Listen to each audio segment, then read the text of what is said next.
क्या सरदार पटेल ने नेहरू को चीन के बारे में पहले ही चेता दिया था? चीन के प्रति आगाह करने के बाद भी नेहरू ने कोई एक्शन क्यों नहीं लिया? क्या नेहरू की गलतियों की सजा आज भी भारत भुगत रहा है?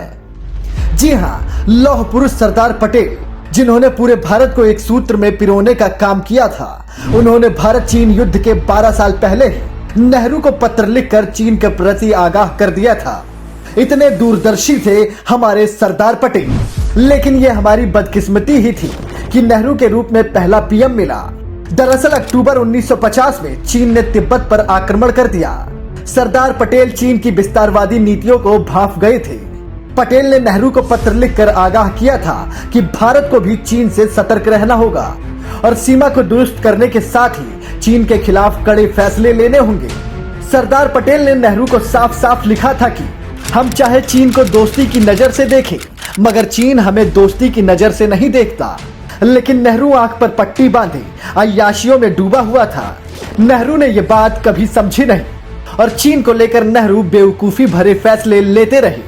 पटेल द्वारा चीन के प्रति आगाह करने के बाद भी नेहरू ने रक्षा खर्च और सेना के आकार को कम करने के लिए 50,000 सैनिकों को फौज से हटा दिया।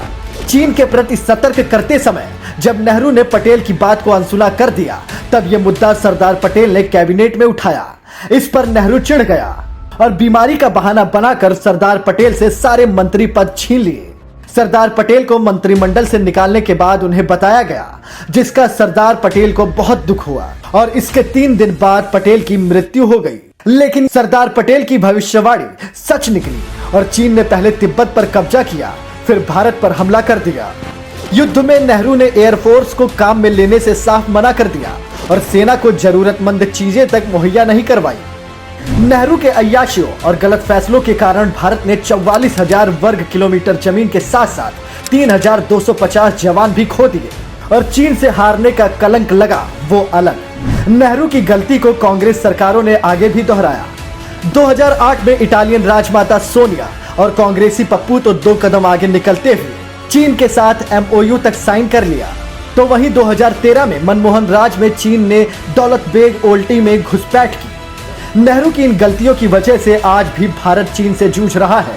अगर पटेल जिंदा रहे होते तो कभी चीन की हिम्मत नहीं होती कि भारत की तरफ आंख उठाकर देख ले। लेकिन आज की तत्कालीन सरकार और सेना जिस तरीके से चीन के नापाक इरादों को खत्म करती है, इसे देखकर जरूर सरदार पटेल की आत्मा को शांति पहुंचती होगी।